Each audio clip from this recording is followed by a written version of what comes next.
മോളെ പഠിക്കുവല്ലേടി? ആ പഠിക്കോ മമ്മി. 12 മണി വരെ ഒന്നും ഇരിക്കണ്ട കേട്ടോ, നാളെ പരീക്ഷയ്ക്ക് പോകേണ്ടതല്ലേ. ആ ടെൻഷൻ ഒന്നും ഇല്ലാതെ റിലാക്സ് ചെയ്ത് പഠിക്കൂ കേട്ടോ. ആ മമ്മി എന്നാ കുറച്ച് സമയം പ്രാർത്ഥിച്ചിട്ട് വരാം. ശരി മമ്മി.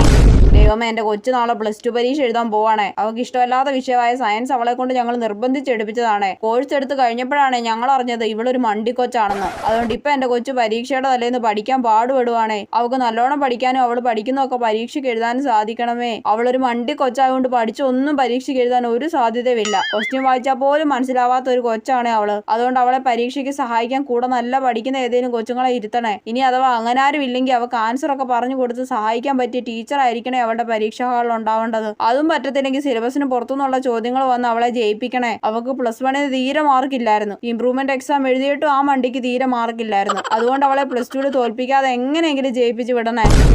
മോള് ജയിക്കാൻ മമ്മി നല്ലോണം പ്രാർത്ഥിച്ചിട്ടുണ്ട് കേട്ടോ. Thanks mummy.